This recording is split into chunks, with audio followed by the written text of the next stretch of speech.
আমার সময় একেবারেই কম। গত 2 দিন আগে আমাদের বাড়িতে যে পবিত্র সিরাতুন নবী সম্পর্কে আলোচনা করা হয়েছিল, তার ধারাবাহিক দিক থেকে পরবর্তী আলোচনা করব বলে ইনশাআল্লাহ।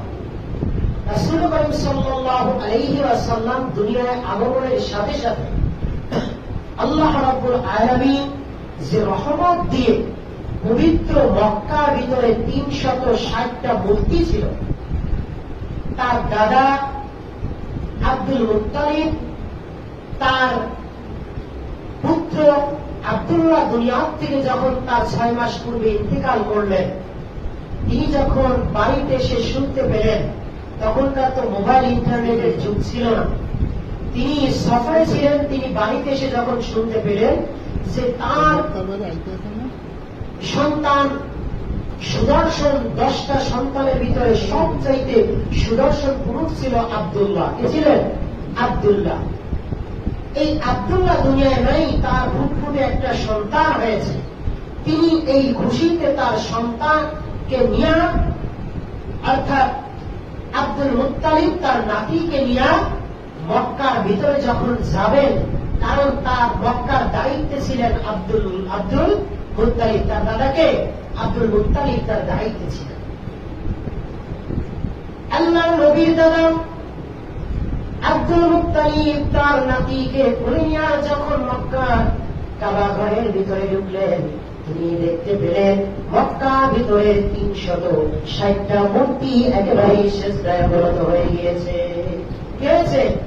তিনি দেখতে পেলেন তার এমন শক্তি ছিল না, যদিও তিনি নেতা ছিলেন। মক্কার কাবা ঘরের ভিতরে 360টা যে মূর্তি উঠানো ছিল, এই 60টা মূর্তি ওখান থেকে সরানো। কিন্তু রাসূল করিম সাল্লাল্লাহু আলাইহি ওয়াসাল্লাম তিনি যখন দুনিয়ায় আগমন করলেন, আল্লাহ রাব্বুল আলামিনের অসীম কৃপায় 360টা মূর্তি দেখতেছেন, পরে মাটিতে সিজদায় অবনত হয়ে গেছে। জোরে সরে বলি সুবহানাল্লাহ। এরপরে তার দাদা 7ম দিনে তার আকিকাকে সম্পন্ন করলেন। কি করলেন? আকিকাকে সম্পন্ন করলেন। এরপরে আস্তে আস্তে করে যে বয়ানগুলো গত ওই আমাদের মসজিদে বলেছিলাম, এর পরবর্তী দিকে আলোচনা করছি। আমার ভাইয়েরা, আল্লাহর নবীর দাদা তিনি ইন্তেকাল করলেন। তার কয়েক বছর আগে যখন তার বয়স হয়েছিল 6 বছর, তিনি খেলতে গিয়েছিলেন পাহাড়িয়া ময়দানে। যখন দেখতে পেলেন সন্ধ্যা হয়ে গিয়েছে, অনেক শিশুর পিতা শিশুর মাথা এসে আর ছোট্ট ছোট্ট সন্তানকে কোলে নিয়ে চুমু খায়। কিন্তু আমার নবী, আপনার নবী, আকিম নবী জনাবে মুহাম্মদুর রাসূলুল্লাহ সাল্লাল্লাহু আলাইহি ওয়াসাল্লাম তিনি ফেলিয়ে দেখতেছেন। এক পর্যায়ে তিনি ঘরে এসে বলছেন, মাঝি, সন্ধ্যা হলে পরে আমি দেখতে পাই আমার বন্ধুরা, খেলার সাথী যারা আছে, তার মা, তার কিংবা তার বাবা এসে ওই ছোট্ট সন্তানকে কোলে নিয়ে আদর করে। আমি এতদিন যাবৎ এখানে খেলাধুলায় আছি, কিন্তু আমার পিতা বা আমার মাতা তো আমাকে এরকম আদর করে না। মামিরা চোখে পানি ফেলে দিলেন, বলতেছেন, বাবাজি, তোমার পিতা তোমার জন্মের 6 বছর আগে ইন্তেকাল করেছে, আর আমি মহিলা মানুষ, আমার পক্ষে ওইখানে গিয়া তোমাকে আদর করা সম্ভব নয়। তুমি এসো, আমার করে আসো, তোমাকে আমি চুমো খাই। এক পর্যায়ে বায়না করলেন, আমার আব্বু কোথায়? এইরকম বায়না করার পরে মা আমিনা তার শ্বশুর আব্দুল মুত্তালিবের কাছে বললেন যে, পিতাজি, আমি চাই আমার স্বামীর ওই কবরটাকে একটু জিয়ারত করার জন্য। আব্দুল মুত্তালিব বললেন, মাঝি, তুমি কি করে একা সেখানে যাবা? কয়েকজন লোক নিয়ে সেখানে রওনা হয়ে গেল। রওনা দেওয়ার পরে তিনি সেখানে গিয়া তার পিতার কবর জিয়ারত করলেন, আর সেখানে 1 মাস যাবৎ অবস্থান করলেন। অবস্থান করার পরে তিনি যখন রওনা হবেন, পথিমধ্যে মক্কা এবং মদিনার ভিতরে আবওয়া নামক জায়গায় তিনি ইন্তেকাল করলেন। এতিম নবী মাহারা হয়ে গেলেন। এতিম নবী তিনি এখন আসতেছেন, এর আগে পিতাও ছিল না, এখন মাতাও নাই। তিনি একেবারেই কাঁদো কাঁদো অবস্থায় তিনি চলে আসলেন বাড়িতে। আব্দুল মুত্তালিব তিনি তাকে লালন পালন করতেছেন। তার বয়স যখন 8 বছর হয়ে গেল, তার দাদা আব্দুল মুত্তালিব ইন্তেকাল করলেন। ইন্তেকালের পূর্ব মুহূর্তে তার চাচা আবু তালিবকে ডেকে বললেন, আবু তালিব, তোমার কাছে আমার একটা ওসিয়ত, আমার এই যে পুত্র হারা নাতি, এই নাতিটাকে তুমি দেখে রেখো, আমার তো সময় মনে হয় শেষ হয়ে গিয়েছে। এক পর্যায়ে তিনি দুনিয়া থেকে চলে গেলেন। আবু তালিব তিনি ওই ছোট্ট সন্তানকে লালন পালন করা শুরু করলেন। তার বয়স যখন 10 বছর হয়ে গেল, 10 বছর হয়ে যাওয়ার পরে তিনি দুনিয়া থেকে যাবেন, তার আগে তাকে তো একটা এস্টাবলিশ করে যেতে হয়, ঠিক কিনা? অর্থাৎ তিন সন্তান, তাকে তো কোনো না কোনো কাজ শিক্ষা দিতে হয়। তিনি ব্যবসায়িক লোক ছিলেন, তিনিও মক্কা থেকে সিরিয়ায় অর্থাৎ মদিনার দিকে তিনি ব্যবসা করতেন। এক পর্যায়ে তাকে আপনি ব্যবসার উদ্দেশ্যে রওনা দিলেন। ব্যবসার উদ্দেশ্যে যখন রওনা দিলেন, বসরার ভিতরে যখন তিনি পৌঁছালেন, তিনি সেখানে দেখতে পেলেন এক লোক দৌড়ে চলে আসছে আর বলতেছে, এই সন্তানের পিতা বা তার ওই এখানে আত্মীয় স্বজনকে বললেন, কে? আপনাকে তো চিনতাম না। বলতেছেন, আমার নাম হচ্ছে মাহিরা, আমি হচ্ছে এখানে একজন পাত্রী, আপনি কি এই সন্তানের কোনো কিছু হন নাকি? বলতেছেন, আমি এই সন্তানের পিতা। বাহিরা নামক সেই পাত্রী বলতেছেন, এই সন্তানের পিতা আপনি হতে পারেন না, কারণ আমি যা দেখতে পাচ্ছি তা আপনি তো দেখতে পান না। আমি দেখতে পেলাম যে এই সন্তান যখন এইখানে পদার্পণ করেছে, দুই সাইডের গাছগুলো তাকে সিজদায় অবনত হয়ে গিয়েছে। তিনি যেমন তেমন লোক নয়, আমি যতদূর আজ করতে পেরেছি, তিনি হচ্ছেন আখিরি জামানার পয়গম্বর জনাবে আহমদ মুহাম্মদ মুস্তাফা সাল্লাল্লাহু আলাইহি ওয়াসাল্লাম। জোরে জোরে বলেন সুবহানাল্লাহ। আমার ভাই, এই বাহেরাম তিনি বলছেন যে তাকে ভিতরে নিয়ে যাবে না, আপনি একটা কাজ করেন, যদি ওখানে কেউ জানতে পারে, ষড়যন্ত্রকারীরা তাকে হত্যা করে ফেলতে পারে, তাকে নিয়ে চলে যান আপনি আমার। এরপরে আবু তালিব তিনি তার এই বাতিজাকে পাঠিয়ে গেলেন। কিছুদিন যেতে না যেতেই তার বয়স যখন 15 বছর হলো, তখন একটা যুদ্ধ সংঘটিত হলো, যেই যুদ্ধের নাম হারফুল ফুজ্জা। তিনি ছোট্ট মানুষ, তেমন করে যুদ্ধ করতে জানেন না, কিন্তু তিনি যুদ্ধের ভিতরে তীর ধনুকগুলো টোকাই কাছে নিয়ে আসতে পারেন। আমার ভাই, দায়িত্ব তিনি পালন করলেন। দায়িত্ব পালন করার পরে এরপরে কিছুদিন পরে আল্লাহ নবীর চাচা তিনি বুঝতে পারলেন এখন তো তাকে একটু কর্মঠার কাজের ভিতরে দেওয়া দরকার। এরপরে তিনি চলে গেলেন। তিনি জানতে পারলেন খাদিজা রাদিয়াল্লাহু তাআলা সেই যুগের সম্রাট এবং ধর্মাঢ্য পরিবারের মহিলা। তিনি অনেক কাজে লোক নিযুক্ত করেন। তিনি তার ভাতিজাকে নিয়ে বললেন, হে খাদিজা, আমার নাম হচ্ছে আবু তালিব, আমি হচ্ছি অমুক গোত্রের লোক, আর আমি ব্যবসা করি সিরিয়ার মদিনার ভিতরে আমি ব্যবসা করি। আমি জানতে পারলাম তোমার এখানে কাজের জন্য অনেক লোক নিয়োগ করা হয়। আমার একজন এতিম ভাইয়ের ছেলে আছে, যদি তোমার ভালো লাগে তাহলে তুমি ওই সন্তানটাকে তোমার কাছে কাজের জন্য রাখতে পারো। আমার ভাইয়া, হযরতে খাদিজার কাছে যখন নিয়ে আসা হোক, হযরতে খাদিজা তিনি বুঝতে পারলেন যে তার চেহারা দেখে তাকে কোনো কঠিন ভারী কোনো কাজ দেওয়া যাবে না। আর তিনি তো কোনো শিক্ষিত নন, তিনি তো কোনো লেখাপড়া জানেন না, তাহলে তাকে কি কাজ দেওয়া যায়? এক পর্যায়ে তার যে দাসী ছিল, তার যে কাজ ছিল, তার যে রাখাল ছিল, তাদের সাথে সব পরামর্শ করে তাকে একটা কাজ দেওয়ার জন্য প্রস্তাব করলেন। আর সেই কাজটা হলো তাকে বকরি চালানোর কাজ। আমার ভাইয়েরা, আল্লাহ রাব্বুল আলামিন তাকে বকরি চালানোর কাজ কেন দিলেন? মুফাসসিরিনে কিরামরা বলেন যে আল্লাহ রাব্বুল আলামিন যতগুলো পয়গম্বর দুনিয়ার বুকে দিয়েছেন, প্রত্যেককে এই রাখালের দায়িত্ব দিয়েছেন। কারণ হচ্ছে অনেকগুলো বকরি থাকে, সেখানে একটা এই দিকে যায়, একটা ওই দিকে যায়, একটা খামি দিয়ে দাঁড়িয়ে থাকে।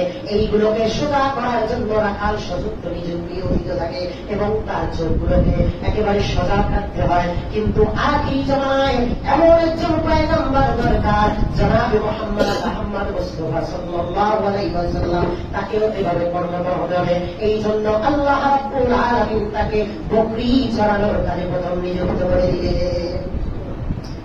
আমার ভাইয়েরা, এরপরে আল্লাহর নবী সেখানে দায়িত্ব আর বিশ্বস্ততার সাথে যখন কাজগুলো করা শুরু করে দিলেন, তিনি দেখতে পেলেন হযরতে খাদিজা রাদিয়াল্লাহু তাআলা আনহা, তিনি দেখতে পেলেন যে এর আগে যেই রাখালগুলো বকরি চড়াতো, এই রাখালগুলো যেইভাবে তার ওই বকরিগুলো মেষগুলোকে বাড়িতে নিয়ে আসলো, সন্ধ্যার পরে অনেক বকরিগুলো কেজা ছিল, কিন্তু আল্লাহ নবীকে যখন দায়িত্ব দিলেন, এরপরে দেখতে পেলেন কেজা কেজা বকরিগুলো একেবারে তাজা তাজা হয়ে গিয়েছে। ব্যবসার ভিতরে তার বরকত চলে এসেছে। তারা ওই তার রাখাল আর তাদের দাস দাসীর সাথে আবার সারা পরামর্শ করলেন। এরপরে তাকে তার ব্যবসার মূল কাজের ভিতরে তার দায়িত্ব দেওয়া হলো। তিনি দায়িত্ব পালন করলেন। এক পর্যায়ে তিনি একটা কাজ করলেন, মনে মনে তার প্রতি, তার কাজের প্রতি, তার বিশ্বস্ততার প্রতি এমন আসক্ত হয়ে গেলেন যে তার দাসীকে দেখে বললেন, দাসী, আমি এই পুরুষটাকে বিবাহ করতে চাই, তুমি যাও তাকে প্রস্তাব দাও। আল্লাহ নবীর কাছে প্রস্তাব দেওয়া হলো। প্রস্তাব দেওয়ার পরে আল্লাহ নবী বললেন যে আমার পক্ষে সম্ভব নয়, কারণ আমার গার্জিয়ান আছে। এই গার্জিয়ান আমার চাচা আবু তালিব যদি সম্মতি দেয়, তাহলে আমি এই বিয়ার কাজে সম্পৃক্ত হতে পারি। আর আমাদের সমাজে কি কোন পিতা মাতার কি লাগে না, কোন কি হুকুম লাগে না, একজনের বউ আর একজনে নিয়ে চলে যায়। ওটা কি বিয়ে হয়েছে নাকি আরাম কাজ হয়েছে? ওটা কি বিয়ে হয়? পরবর্তীতে যদি বিয়ে পড়ে, এই যে একজনের থেকে আরেকজন পৃথক হইলে কমপক্ষে 3 মাস তাকে ইদ্যত পালন করতে হয়, তারপরে পরের হিসাব। আর সে আর একজনের স্টেট কার্ড বর্তমানে বউ তার স্ট্যান্ড বাই, অথচ সেই বউ থাকা অবস্থা আরেকজনে নিয়ে তার বিয়ে করছে।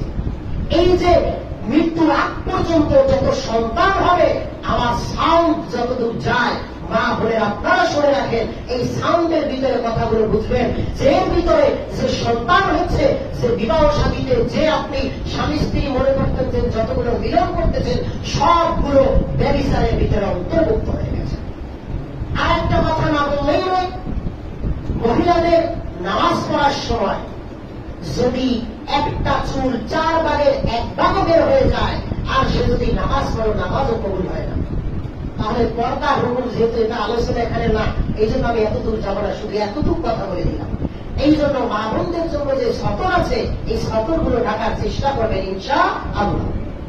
আমার ভাইয়েরা, আল্লাহ নবী যখন বিয়ার প্রস্তাব পেলেন, তিনি নাকচ করে দিলেন এবং তার চাচাকে তার বিয়ার জন্য প্রস্তাবের কথা বলতে গেলেন। আমার ভাইয়েরা, এরপরে আল্লাহ নবী যখন বিয়ার প্রস্তাব পাওয়ার পরে তার চাচার কাছে গেলেন, এই প্রস্তাবটা নিয়ে তার চাচা রাজি হবেন কি হবেন না, মনের ভিতরে দ্বিমত। কারণ তার যে এতিম ভাতিজা রয়েছে, সেই এতিম ভাতিজার বয়স হচ্ছে 25 বছর, আর তার খাদিজার বয়স হচ্ছে 40 বছর। আবু তালিব তার স্ত্রী ফাতিমার কাছে চলে গেলেন। ফাতিমার কাছে গিয়া তার সাথে পরামর্শ করলেন। তার স্ত্রীর নাম ছিল ফাতিমা। ফাতিমা বলতেছেন যে এই ছোট্ট বালক, তাকে একটু ভবিষ্যতে বড় হতে হলে একটু কষ্ট বা একটু পরিশ্রম বা একটু ত্যাগ তো স্বীকার করতে হবে। এক পর্যায়ে তারা রাজি হয়ে গেলেন। রাজি হওয়ার পরে বিবাহ সম্পন্ন হবে। বিবাহ সম্পন্ন হওয়ার সময় আল্লাহ নবী সাল্লাল্লাহু আলাইহি ওয়াসাল্লাম খাদিজাকে মোহরানা হিসেবে 20টা উট দান করেছিলেন। কয়টা উট? 20টা উট দান করেছিলেন। এটা উল্লেখ করার বিষয়, তাহলে সে 20টা উট কোথায় পেল? হযরতে আব্দুল্লাহ তার পৈতৃক সম্পদ থেকে 5টা উট পেয়েছিলেন আর 1 পাল বকরি পেয়েছিলেন। এই 1 পাল বকরি আর 5টা উট এত দিয়ে 20টা উট হওয়া কোনো ব্যাপার নয়। এটা তারা বোঝাচ্ছে যে বিয়ার জন্য মহারানা কতটা জরুরি। আপনারা বুঝতে পেরেছেন? এরপর আল্লাহ নবী তিনি যখন একটু বড় হলেন, আস্তে আস্তে করে ইসলাম প্রচার করা শুরু করলেন। প্রথম পর্যায়ে আল্লাহ নবীকে 70 বছর থেকে 10 পর্যন্ত 3 বছর একেবারে আবু তালিবের গৃহে সেখানে বন্দী করে রাখা হলো। কয় বছর? 3 বছর। এই বন্দী করে রাখার পরে মক্কার কাবার দেয়ালে লিখে দিল বিসমিকা। আল্লাহুম্মা, কারণ তখন বিসমিল্লাহ নাযিল হয় নাই। এই বিসমিকা আল্লাহুম্মা অর্থ এরকমই যে আল্লাহ নামে শুরু করতেছি। এই কথাটা লেখার পরে নিচে লিখে দিলেন এই মুহাম্মদ আর তার সাথে 90 যারা মুসলমান হয়েছে এদেরকে কোনো খানা পিনা কেউ দিতে পারবে না, এবং কি খানা পিনার পাশাপাশি তাদের সাথে কোনো ব্যবসা বাণিজ্য কোনো কিছু করতে দেওয়া যাবে না। কোনো কিছু কি করা যাবে না? কোনো কিছু করতে দেওয়া যাবে না। 3 বছর যাবত তিনি এখানের ভিতরে অনেক কষ্ট করলেন। ইতিমধ্যেই আল্লাহ রাব্বুল আলামিন আল্লাহ নবীকে জানাই দিলেন যে রাসূল, আপনি একটু তাদেরকে বলুন যে বিসমিকা আল্লাহুম্মার নিচে যে কথাগুলো লিখে রেখেছিল এই কথাগুলো একেবারে ভুলিতে খেয়ে ফেলেছে, শেষ হয়ে গিয়েছে। আল্লাহ নবীর সাহাবীরা ডাকলেন যে ভাইরা, আপনারা দেখেন যে শর্তগুলো দিয়েছিলেন সেই শর্তগুলো আর নাই। তারা মনে মনে চিন্তা করলো তারা এখান থেকে বের হতে পারে না। কি অবস্থা? আল্লাহ নবীর সাহাবী সহ তারা 3টা বছর এমন কষ্ট করেছে যে তারা পাতা পাতা ছিঁড়িয়ে খেয়েছে, এমনকি তাবুকের চামড়াগুলো ভিজিয়ে ভিজিয়ে তারপরে খেয়েছে। অর্থাৎ তাদের সাথে কোনো ব্যবসা বাণিজ্য করার মতো কি ছিল না, সুযোগ ছিল না। আল্লাহ নবী এরপরে বিশাল ঘটনা, এই ঘটনার দিকে আমি যাব না, এইটা আমি কি জেনে দিব। আল্লাহ নবী যখন মক্কা থেকে মদিনায় হিজরত করলেন, হিজরত করার পরে ওই কাফের মুশরিকরা একেবারেই তারা চুপ থাকলো না, তাকে হত্যা করার জন্য পরিকল্পনা করল। তিনি মদিনায় যখন চলে গেলেন, মদিনায় যাওয়ার আগে প্রথমবারে মদিনার থেকে 6 জন লোক এসেছিল। কয়জন? 6 জন লোক এসেছিল। এই 6 জন লোক আবার একটা সাইডে, এই আবার একটা সাইডে বসে তিনি ইসলাম প্রচার করতেছিলেন। তো ওখানে আবু জাহেল, আবু লাহাব, উতবা, সাইবা তারা বলছিল এই পাগলের কাছে যাবো না। এটা সুন্দরভাবে বলতে গেলে অনেক সময় লাগবে, কিন্তু তারপরেও তারা গিয়েছিল। তারা এই 6 জন প্রথম পর্যায়ে যখন ইসলাম গ্রহণ করে মদিনায় গেলেন, পরবর্তী বছর সেখান থেকে 12 জন লোক আসলো। কয়জন? 12 জন। তৃতীয়তম বছরে সেখান থেকে 70 জন পুরুষ আর 2 জন মহিলা, টোটাল 72 জন লোক এসেছে। এই 72 জন লোক এসে তারপরে তারা একটা কথা বললো যে রাসূল, আপনি মক্কা থেকে মদিনায় হিজরত করেন, আপনি যদি মদিনার ভিতরে পৌঁছাতে পারেন তাহলে আপনার নিরাপত্তার দায়িত্ব আমি গ্রহণ করব।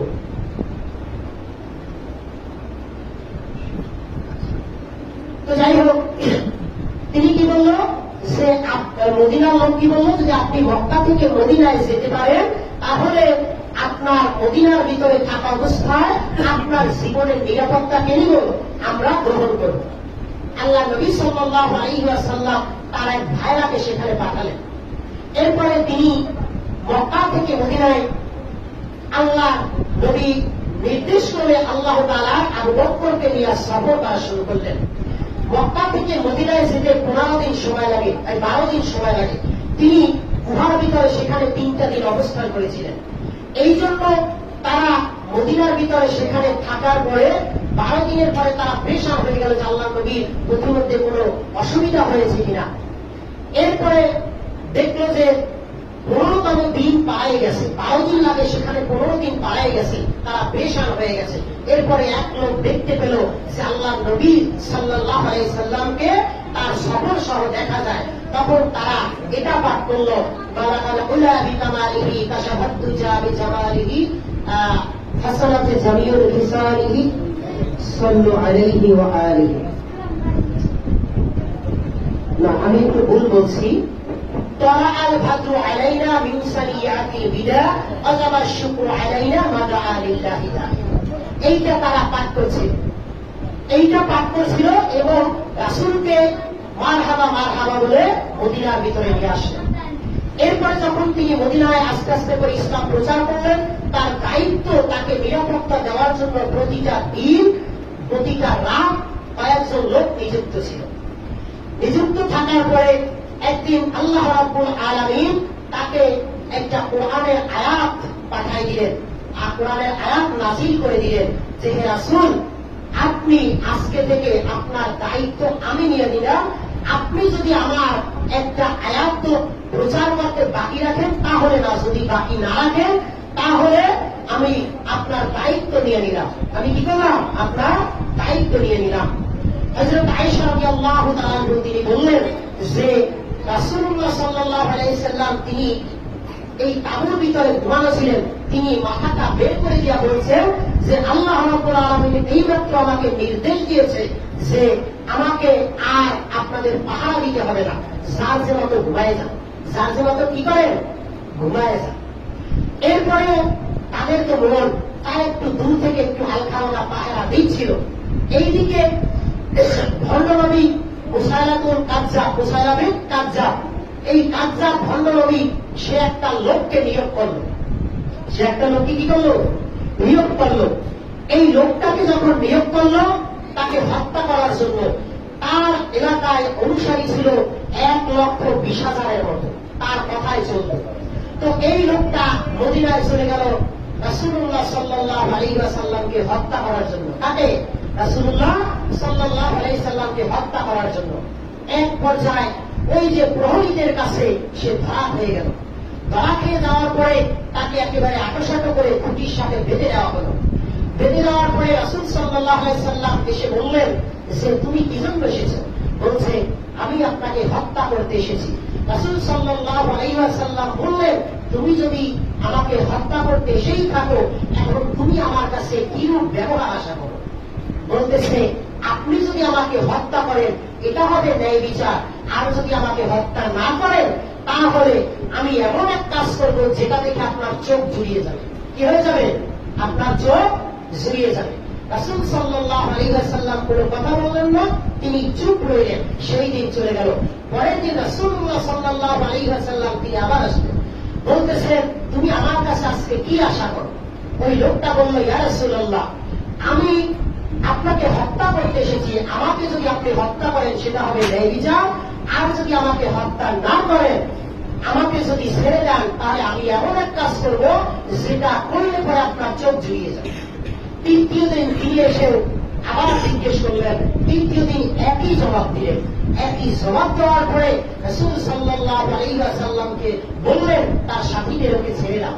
ছেড়ে দেওয়া হলো। সে তৎক্ষণাৎ গোসল করে রাসূল সাল্লাল্লাহু আলাইহি ওয়াসাল্লামের কাছে তিনি ইসলাম গ্রহণ করলেন। এরপরে তিনি তার এলাকায় চলে গেলেন।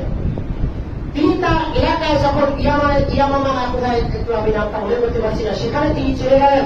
চলে যাওয়ার পরে ওই যে তার 1,20,000 তার সাথী ছিল তাদেরকে গিয়ে বলছে যে তোমরা কি আমাকে নেতা মানে? বলে হ্যাঁ আপনাকে আমরা নেতা মানি। বলতেছে আমি এখন একটা আইন প্রয়োগ করব।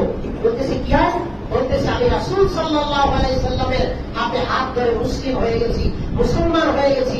আমি এখন একটা আইন করব, মক্কার ভিতরে আমরা যে গম রপ্তানি করতাম আর ওরা আমাদেরকে যে চামড়া রপ্তানি করতো, আজকে থেকে গম রপ্তানি বন্ধ হয়ে যাবে।